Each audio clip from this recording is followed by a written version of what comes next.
በስመ አብ ወወልድ ወመንፈስ ቅዱስ አሐዱ አምላክ አሜን። ክርስቶስ ተንሥኡ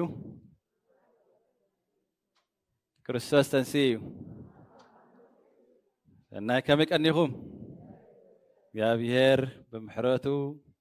በፍቅሩ ብለውሃቱ መለኮታዊ ሓላውኡ ሓልዩ ክሳብ ሰዓት እዚኣ ስለ ዘብፅሓና ስለዝሓልወና ክብርን ምስጋናን ኣምልኾን ውዳሴን ንዘላለም ዓለም ንዝኽርስሙ ይኹን። ናይ ሎማዓንቲ ትምህርትና ሞትን ትንሳኤን መንገዲ ድሕነትና ብዝብል ክንርኢና ካብ ሮሜ ምዕራፍ 4:25 ክንመገስ ኢና ማለት እዩ።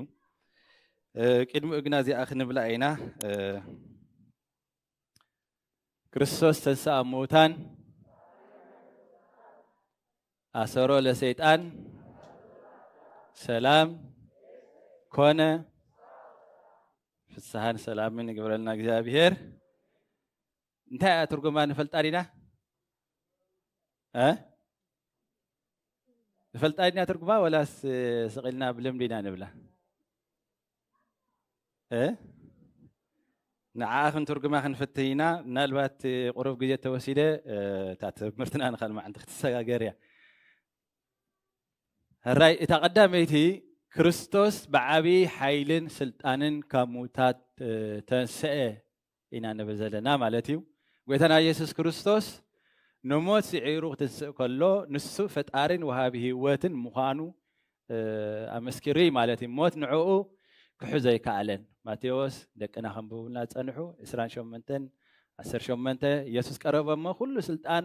ሰማይን ምድርን ተዋሂቡኒ ኢሉ ተዛረቦም። ሮሜ ምዕራፍ 1:4 ብመንፈስ ቅዱስና ግና ብትንሣኤ እሙታን ወዲ ኣምላኽ ምዃኑ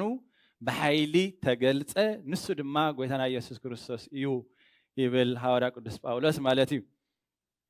ኣብ ወንጌል ዮሐንስ ምዕራፍ 4:18 ነፍሰይ ከንብራ ስልጣን ኣሎኒ ከም ብሓድሽ ክወስዳውን ስልጣን ኣለን። ስለዚ ኢየሱስ ክርስቶስ ብስልጣን እዩ ሞይቱ። እታ ቀዳም ካልአይቲ ኣሰሮ ለሰይጣን ሰይጣን ኣሰሮ ጽቡቕቲ ዶ? ክርስቶስ ብሞቱን ብትንሳኤውን ነቲ ኣብ ልዕሊ ደቂ ሰባት ስልጣን ዝነበሮ ሰይጣን ነቲ ንሰባት ብፍርሕሞት ባሮት ገይሩ ዝገዝእ ዝነበረ ዲያብሎስ ስዒርዎ እዩ። ሓደ ይዕልለኒ ነይሩ እቲ ቀሺስ ኣሰሮ ለሰይጣን ምስ በሎስ ግርም ገበሮ ኢሉ ግርም ገበሮ ንሰይጣን ሓቀይ ዶ? እቶም ውሉድ ብስጋን ብደምን ስለ ዝካፈሉ ንሱ ድማ ነቲ ሓይሊ ሞት ኣብ ኢዱ ዝነበሮ ዲያብሎስ ብሞቱ ምእንቲ ክስዕሮ ንሱ እውን ስጋን ደምን ተኻፈለ ይብለና ሐዋርያ ቅዱስ ጳውሎስ ማለት እዩ። ቆሎስየ 2:15 ነቶም ሕልቅነትን ስልጣናትን ኣፅዋሮም ገፊፉ ብኡ ብመስቀሉ እናተዓወተሎም ኣብ ቅድሚ ኩሉ ኣዋረዶም ይብል ማለት እዩ። ኣብ ቀዳማይ ዮሐንስ 3:8 ድማ ወዲ ኣምላኽ ግብሪ ዲያብሎስ ከፍርስ እዩ ተገልፀ። ስለዚ ኣሰሮ ለሰይጣን ክብል ከለና እዚ ምስጢር እዚ ኣብ ውሽጡ ዝሓቆፈ እዩ። በዚ ከዓ ክንሕጎስን ደስ ክብለናን ይግባአና ማለት እዩ። ክርስቶስ ንሰይጣን ኣሲርዎ እዩ። ስለዚ ንዓና ዘገደደሉ ሓይሊ የብሉን ማለት እዩ። ኣብቲ ኦሪት ዘመን ቅድሚ ክርስቶስ መምፅኡ ምስቃሎ መማቱ ንሰባት ወላ ሰናይ ግብሪ ክገብሩ እንተደለዩ ይኸልኦም ይሕዞም ነይሩ ናብ ሲኦልን ኣብ ትሕቲ ግዛኣቱን ድማ ይኣስሮም ነይሩ ማለት። ስለዚ ክርስቶስ ኣብ መስቀሉ ብምስቃል ንሰይጣን ብምስዓር ንዓና ህይወት ኮይንና ሓራውፅና ንኣዳም ሓራውፆ አዳም ክበሃል ከሉ ኩሉ ወዲ ሰብ ዘጠቃልል እዩ ብሰንኪ በደል አዳም ዘመፀ ፍርዲ ሞት በክርስቶስ ተሳዒሩ ደቂ ሰባት ካብ ባርነት ሓጢኣትን ሞትን ሓራ ወፂና ኢና ማለት እዩ ቀዳማይ ቆሮንቶስ 15 ቅዳሴ ተነበበልና ፈሊ 21 ሞት بسب كونه تنسى أموتان دما بسب كوينيو كم تي كلاتهم بأدم زماتو كم دما كلاتهم بكريستوس يوان كون يوم أبرامي حمش 10 شمنتون كم تي بحنت بدل ناب كل سب كونه نزمزة كم دما بحنت جبري صدقي ناب كل سب نهو زخون صدقي مزايبل أب قدام أي بيتروس 13 تشعته بو خير دما نتهم أب بيت ما أسرتي سيول زنوبورو منافستي سبا خلهم يبلنا كاب حج ندحر في السحان سلام كونه تنسى كريستوس منشي حاجوسن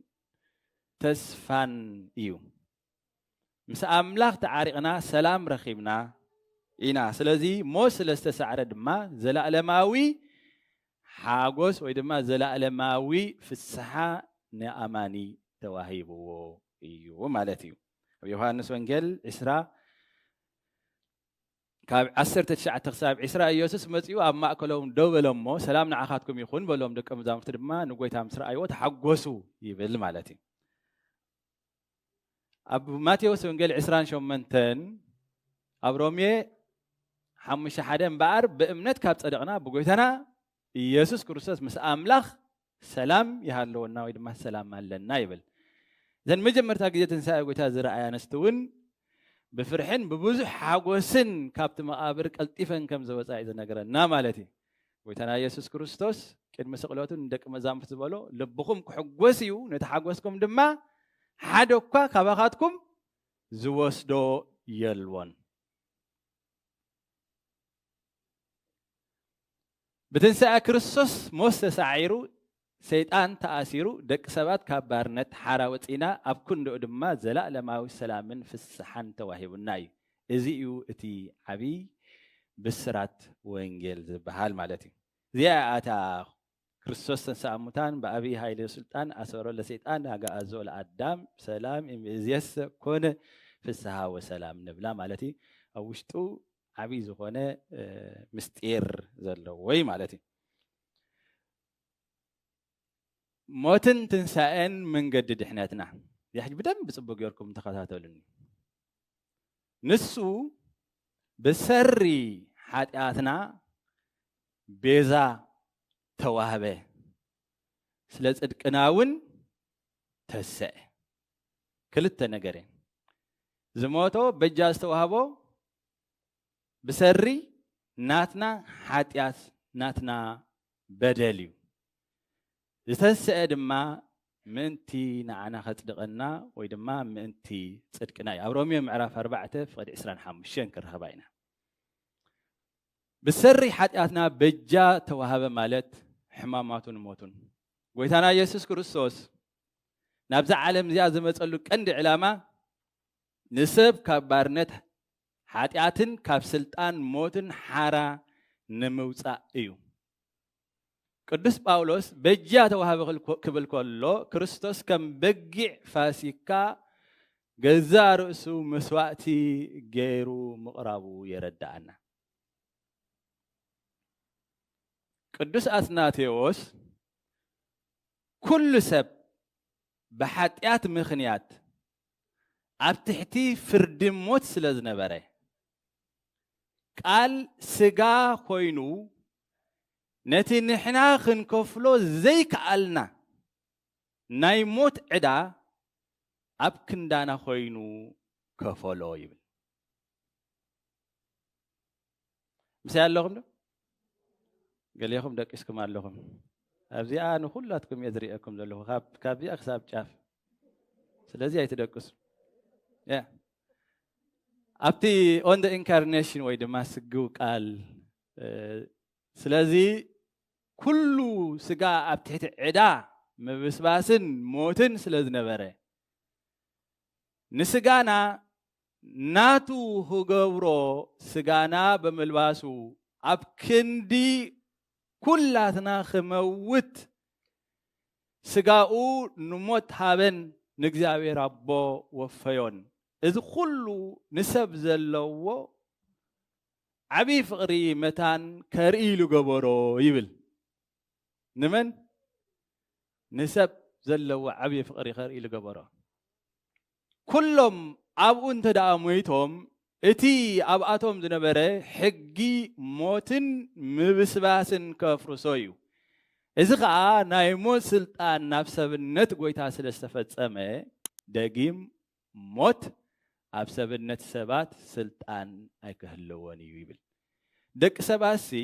ትእዛዝ ኣምላኽ ምስ ኣፍረሱ እግዚአብሔር እንታይ ኢልዎ ነይሩ መጀመርታ ካብዚ ኣብ ዝበላዕካላ መዓልቲ ክትመውት ኢኻ ስለዚ ብሞት ኣቢሎም ናብ ምብስባስ ናብ ምጥፋእ በቃ ናብ ናቲንግ ክኸዱ ማለት እዩ ንሰብሲ ከምኡ ኮይኑ ተፈሪድዎ ማለት እዩ ትእዛዝ ኣምላኽ ሕጊ ኣምላኽ ስለ ዘፍረሰ ስለዚ ካብዚ ምብስባስ እዚ ንሰብ ከድሕኑ ዝኸኣለ ወላ ሓደ ይነበረን ስለዚ እንታይ ክኸውን ነይርዎ ኣምላኽ ስጋ ክወስድ ነይርዎ ሰብ ክኸውን ነይርዎ ማለት እዩ ንምንታይ ምእንቲ ኸትርፍ ሞትን ምብስባስን ምእንቲ ኸፍርስ ማለት እዩ ስለዚ ኣምላኽ ስለ ዝኾነ መለኮት ስለ ዝኾነ ዲቫይን ስለ ዝኾነ ክመውት ኣይኽእልኒ ስለዚ ክመውት ዝኽእል ስጋ ክለብስ ክወስድ ካባና ነይርዎ ማለት እዩ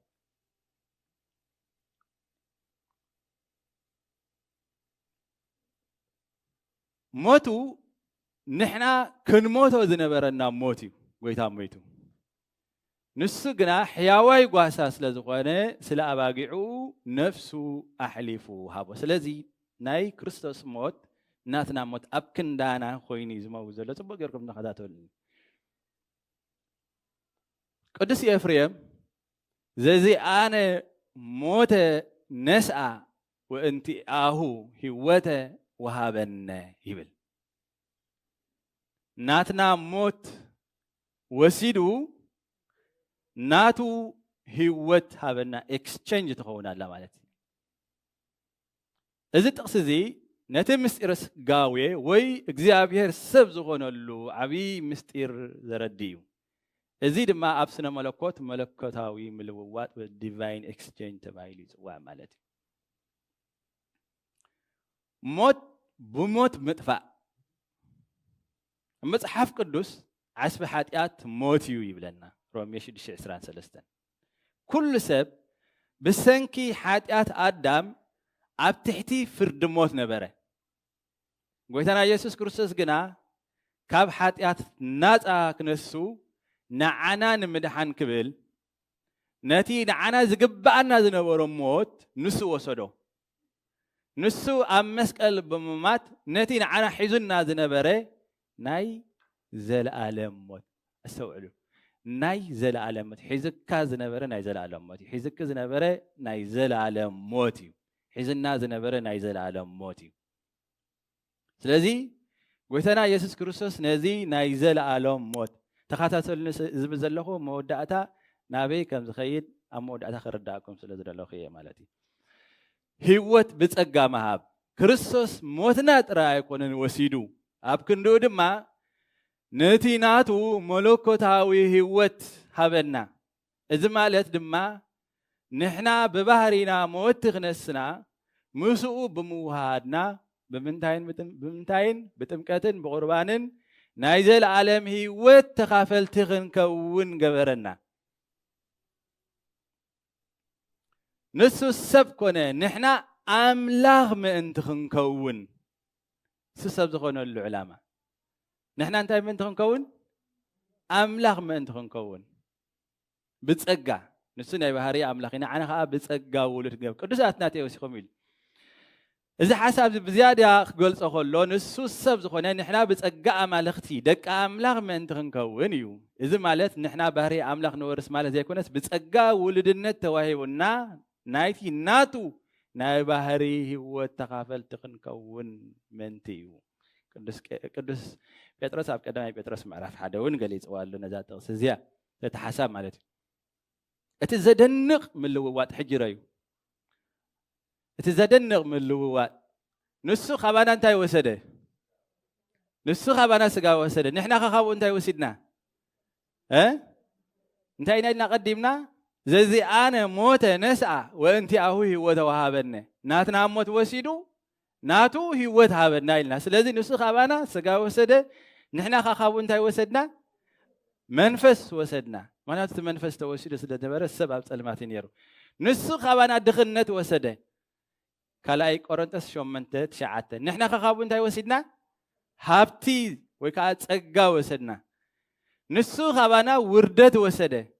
نحنا خاخابو انتهي وسدنا كبري وسدنا نسخ أبانا موت وسده نحنا خاخابو انتهي وسدنا هيوت وسدنا سلت صدقنا تنسأ كريستوس موت كم استسعره حاتيات كم استدمسسه سيطان دما كم استسعره زرقاقز عوتي كبرو نسمو يخون يا بيهر مسكن صدق مالت انتهي مالتي اب ارثوذكساو يا رايا صدق مالت صادق خاتبه هيل كام مواج وي ليغال ديكلاريشن ديكونس ጥራይ ዘይኮነስ ምስ ኣምላኽ ምዕራቅን ዳግም ናይቲ መለኮታዊ ባህሪ ተኻፈልቲ ምዃንን እዩ ብትንሳኤው ኣቢሉ ሓዲስ ህይወት ሃበና እቲ ምስጢራዊ ሓድነት death and resurrection እዚ ጥቕሲ እዚኣ ንሞትን ትንሳኤን ክርስቶስ ኣነጻጺራ ተቕርቦም ሓጢኣትና ናበይ ወሰዶ ሓጢኣትና نام مسكال وسودو تنسايو دما نابانا نابي أمسينا ناب صدق أمسينا من تحدياتنا موته سلت صدقنا خاء تنساء كم زبل نعمات سلزي بموتو إدا حدياتنا تدمسس بتنسايو هو ترخبنا يا بير مسجن اتعداد غفيلي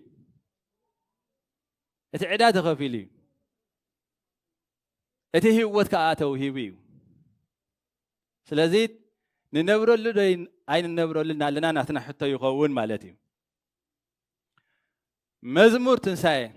ቅዳሴና ንብሎ ክርስቶስ ተንሥአ እሙታን ሞተ ወኬዶ ለሞት ለእለ ውስተ መቃብር ወሃበ ህይወተ ዘለዓለም ዕረፍተ እዚ መዝሙር ትንሳኤ ተባሂሉ ይፅዋዕ ኣብዚ 50 መዓልቲ ብዘይ ምቁራፅ كم ندابلنا أبكداسنا نزيمو مزموري كريستوس كموتان تنسى مويتو نموت دمسسو كأم قابر نزلوا خاء زلالماوي عرفتن هيوتن هابه إلى بيت كريستيان أبزق نزي تزمر قرم مزموري أبتي نقو النتسلية صلوات زأما إسرامت فتحان زل مسكينان ولا لهوان ينادزومو ولا إلا تامو بمسكالو يباله ذا كله معاته يميت ويسيسل منينه لإلا بطو توكلنا إلنا صلاة نقبر كما إسرت حاتيات زفتح كانا كم منتاي كما إسرت حاتيات كما إسرت موت زفتح كانا نمساخينن نزبخيون زناززوم نتم تسامو دما بمسقلو زبجوم نتم مابو زتوكلنا كا كل معت كبانا زملسن زرحقن إلا نأمنه يا بير مسكن أبتقداسي بكأشي زقدسو موت زي موت موت كما يسعروا لموت موت كما يحيوموا لموتان زي موت موت نموت كسعرهم موت نموتان كحويوم موت ندابلنا إنا بزي قنازي نأملخنا مسكن تكبر عوي تمرتنا عن حج دايلنا إنا كريستوس منتي حاتياتنا بجات وهبه سلت صدقنا دما تنسأ اتعدان تاي خوين يلنا تخفيلو يلنا يلنا مالتي تخفل عداية بالكان وقع حاتياتك التقربو مسواتي يلن مسواتي مسكانا اخا تقرب بر منتي حاتياتك اجزاء بيرسي زي اخا بمو نبيت كريستيان حاتياتك كسر يلن كوم زبال يلن ሓጢኣትካ ዋጋ ተኸፊልልካ ያበይ ተኸፊሉ ኣበይ ተኸፊሉ ኣብ መስቀል ክርስቶስ ከፊልዎ እዩ ዋጋ ምንታ ሓጢኣት ንስኻ ክትሞቶ ዝግባኣካ ንስኺ ክትሞትዮ ዝግባኣኪ ንሕና ኩላትና ክንሞቶ ዝግባኣና ሞት ክርስቶስ ሞይትዎ በጃ ከፊሉ ስለዚ ንሕና ሎሚ ዋጋ ሓጢኣትና እነቕርቦ መስዋዕቲ የለን ደጊመ ይብል ኣለኹ ሕጂ ስለዚ ናይ ገዛእ ርእስኻ ጽድቂ ከተቐወም ተሓስብ ዘለኻ ጌጋ መንገዲ ኣለኻ ማለት እዩ ብጽድቀይ ብግብረይ መንግስቲ ኣምላኽ ከኣትየ ንኣምላኽ ከስምሮ እየ ትብል እንድሕር ዳ ሃሊኻ እምነትካ ይፈለጥካይን ኣለኻ ማለት እዩ ስለዚ ተግባራዊ ትምህርቲ ካብዚ ንሕና ንመሃሮ ተስፋ ክንቆርጽ የብልናን እንታይ ተስፋ ክንቆርጽ የብልናን ሓጢኣትና ክንዲ ዝዓበየ ይዕበ ክንዲ ዝኸበደ ይኽበድ ክርስቶስ በጃ ኮይኑ ክሳዕ ሞት ስለ ዝወረደ ኣብኡ ስርየት ኣለና በቃ ናይ ክርስቶስ መስዋዕቲ ዘይስተስርዮ ሓጢኣት የለን ኣዝኻ እቲ ዝኸፍአ ሰብ ክትከውን ትኽእል ኢኻ ብሓጢኣት በቃ ሓጢኣተይ ኣነስ ክስረይ ይኽእልኒ ክትብል ትኽእል ኢኻ ማለት እዩ ክርስቶስ ግን ዋጋ ከፊልልካ ከቢድ መስቀል ተሸኪሙ ረሃፅ እንዳረሃፀ ኣብ መስቀል ዓዒሉ ዋጋ ሓጢኣትካ ከፊል እዩ ስለዚ ኣነ ብሓጢኣተይ ተስፋ ክቆርጽ የብለይ ማለት እዩ ብሓጢኣትካ ብሓጢኣት ኩሉ ብሓጢኣትና ተስፋ ክንቆርጽ ኣይግባአናኒ ኣነ ስርየት ኣይወሃበኒን እዩ ዝገበርኮ ሓጢኣት ክስረየለይ ኣይክእልን እዩ ክትብልስ ኣይትኽእልኒ ኢኻ ኣብዚ ጥራሕ ጠመት ኣብ ክርስቶስ ተኻልአይቲ ብጽድቂ ምንባር ክርስቶስ ስለ ጽድቅና ካብ ተንስአ ንሕና ድማ ካብቲ ዝሞተ ግብሪ ሓጢኣት ተንስኢና ብሓድሽ ህይወት ክንመላለስ ይግባአና ማለት እዩ ንሓጢኣት መዊትናስ ንጽድቂ ምእንቲ ክንነብር ንሱ ባዕሉ ንሓጢኣትና ኣብ ስግኡ ኣብ ዕንፀይቲ ጾሮ ብቁስሉ ኢኹም ዝሓወኹም ይብል ሐዋርያ ቅዱስ ጳውሎስ ቀዳማይ ጴጥሮስ ምዕራፍ 2:24 ንሓጢኣት መዊትናስ ንጽድቂ ምእንቲ ክንነብር ስለዚ እቲ ዋጋ ሓጢኣት እንድሕር ዳኣ ተኸፊሉ ንሕና ክንነብሮን ክንመላለሰሉን ዝግባአና ካብ ሙት ግብሪ ተሲእና ብጽድቂ ክንመላለስ እዩ ዝግባአና ማለት እዩ ንሓጢኣትና ኣብ ስግኡ ኣብ ዕንፀይቲ ጾሮ ከም በጊዕ መስዋዕቲ ኮይኑ ክርስቶስ በጊዕ እግዚአብሔር ኮይኑ ሓጢኣት ዓለም ንምሕላፍ መፀ ኣብ ብሉይ ኪዳን ሰባት ሓጢኣት ምስ ሰርሑ ኣብ ልዕሊ እቲ መስዋዕቲ ዝቐርብ እንስሳ ኢዶም ብምንባር ሓጢኣቶም ይሕልፉ ወይ ድማ ይሰጋገሩ ነበሩ ክርስቶስ ግና ባዕሉ ብፍቃዱ ሓጢኣትና ኣብ ስጋኡ ጾሮ ነቲ ኣብ ገነት ብዕንፀይቲ ኦም ዝመፀ ሞትን መርገምን ብዕንፀይቲ መስቀል ተሳዒሪ ቅዱስ ቄርሎስ ክርስቶስ ኣብ ዕንፀይቲ ተሰቕለ ነቲ ብዕንፀይቲ ዝመፀ መርገም ንምድምሳስ ይብል ማለት እዩ ንሱ ሓጢኣት ዘይብሉ ንሱ ንዓና ንሓጥኣን ንምድሓን ናይ ሓጥኣን ሞት ሞተ እቲ ልውውጥ ኣብዚ ዘ ግሬት ኤክስቼንጅ ንሱ ናትና ሞት ወሰደ ንሕና ድማ ናቱ ህይወት ረኸብና መወዳእታ ክሕፅረ እምበኣር ግዜ ከይደ ኣለኹ መስለኒ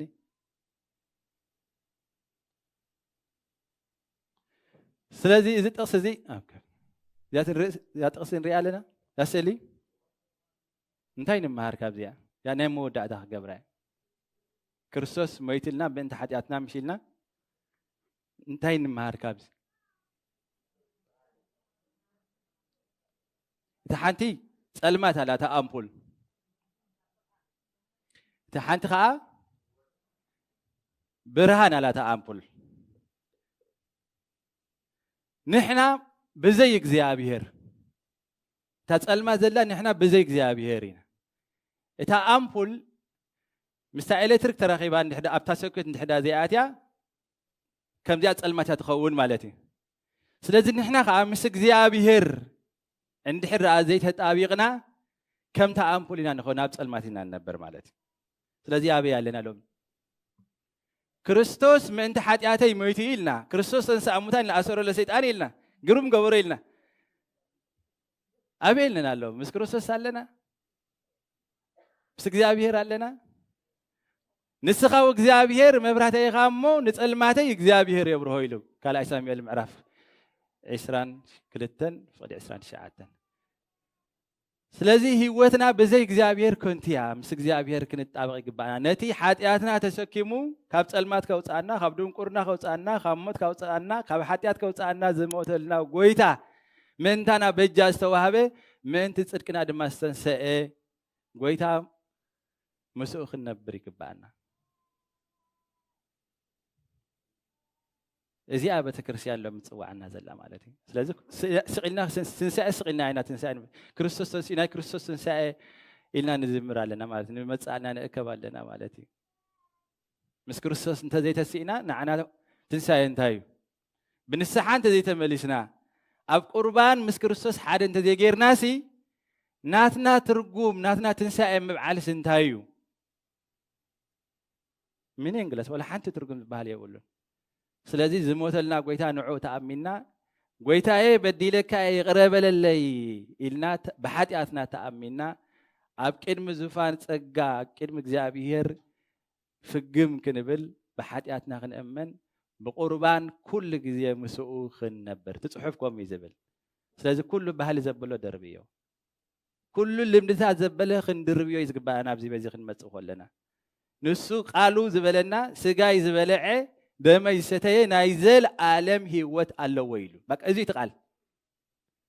ዓቢይኩን ንእሽተይኩን ህፃንኩን ማእከላይኩን በዘይ ገድስ ናይ ክርስቶስ ስጋን ደምን ክትወስድ ኣለካ እንተዘይ ወሲድካ ህይወት የብልካን ምስ ክርስቶስ ኣይተሰኣከን ኣለኻ ማለት እሞ